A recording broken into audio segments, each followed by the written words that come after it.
What's going on, guys? Super Savage 789 here, bringing you guys a video.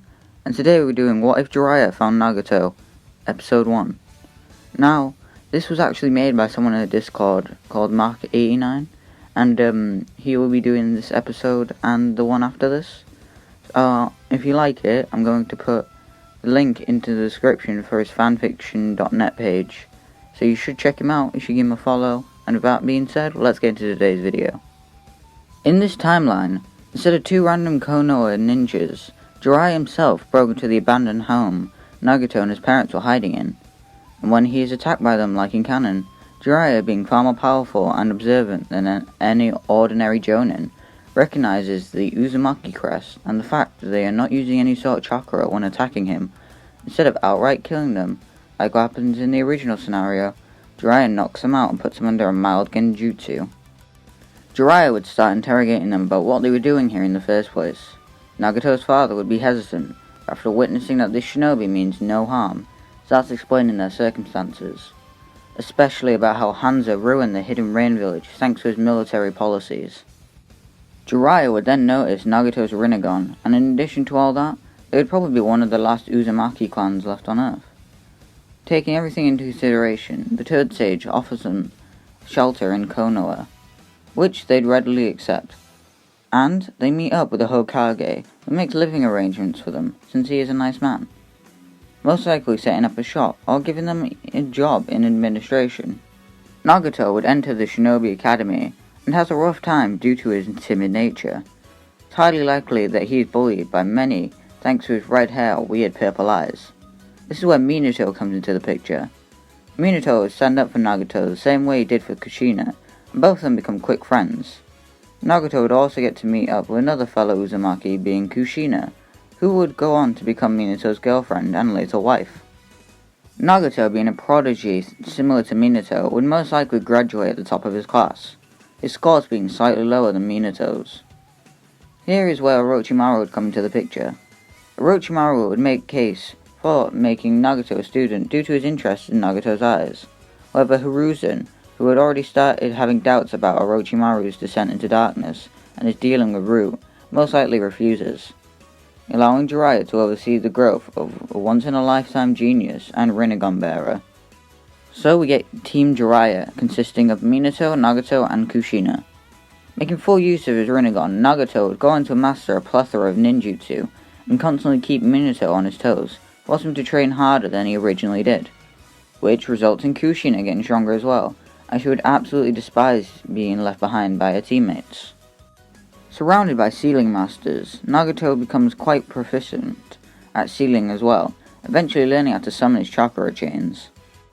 Madara's plans would be in danger. After eventually learning that the Rinnegan is in possession of Konoha, he would most likely manipulate the hidden mist village, which was in his control, to make attempts to bring Nagato to him.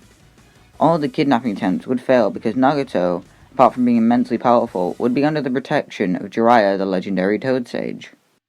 Also by this time, Nagato had been promoted to the rank of Chunin, and Jiraiya would eventually take him on a training trip, which would eventually lead them to going to Mount Miyaboku, and receiving the prophecy.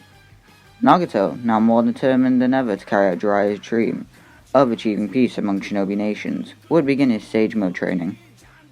Unfortunately, the third great ninja war would break out, and Nagato, now a jonin, like both his teammates, would have been assigned his own genin team to oversee. This consists of Might Guy, Shisui, and Ebizu. As a Konoha ninja, Nagato would be forced to take part in the war as well, so it would give Madara another opportunity to go after Nagato, dispatching the 7 swordsmen of the mist to go after him. In the canon team, Chozo was cornered by 7 swordsmen of the mist, and Might Guy's father, sacrificed himself in order to save his son. Here he would make the same attempt, only to be stopped by Nagato. The red-haired jonin would just display a confident smile, telling him that he had this in the bag. Dai would be adamant about holding them off by himself, so others can escape, thinking that the young jonin might be in over his head. However, he would be in the shock of his life when Nagato would enter the perfect sage mode and completely annihilate all 7 of them at the same time. Eventually gaining Samehada for himself, Dai would most likely thank him in this weird way, promising him to run 10,000 laps around Konoha, and Shisui would just shut up, while Nagato would just sigh in response. Like father, like son. It's highly likely that this would just paint an even bigger target on Nagato, and the reputation he earned from defeating the swordsman brings a lot of unnecessary attention to their team. Apart from that, it's also possible that Orochimaru, being the snake that he is, tries to attack Nagato in order to steal his eyes, taking advantage of the chaotic situation, which ultimately leads to Ebizu's unfortunate demise, when Nagato would be busy dealing with Orochimaru. Shisui would awaken his Mangekyo from this trauma, considering himself responsible, as he was the strongest out of the three. Nagato would be utterly distraught over his student's death, but he would be relatively alright after some pep talk from his parents, Minato, and Jiraiya if he is available. Also, it's possible that Minato and Kushina secretly marry during this time frame, with Nagato most likely being the best man. Nagato would go on to gain a reputation rivaling that of Minato and the Three Sannin. The war would have ended sooner with Konoha in a dominant position. It's possible that being Minato's best friend and trusted by Jiraiya and Hiruzen, Nagato still has a lot of influence in the Konoha Council. Being Jiraiya's disciple, Nagato would always preach non-violent options if possible, often getting in the way of Danzo. However, Nagato would spend most of his time with Jiraiya, learning about spycraft and travelling around the continent, because his eyes would bring danger to his family and his village. While he might not get Minato's version of the Flying Raijin, I see him learning Tobirama's version that's quite helpful in moving back and forth from the village. On the anniversary of Rin's death, Obito would still attack the village, kidnapping Kushina and Naruto at technically knife point, and unleashing the Kyuubi upon Konoha. However, the moment he would do so, a man covered in red fiery aura would push back the mighty fox with a flurry of punches and kicks. Eternal Genin might die has entered the battlefield, and he meant business. But guys, that's what I'm going to leave it here. Make sure you like, subscribe, and comment down below to see in the next episode. I had a lot of fun with this one. I really hope you guys enjoyed it, because I just really enjoyed this one.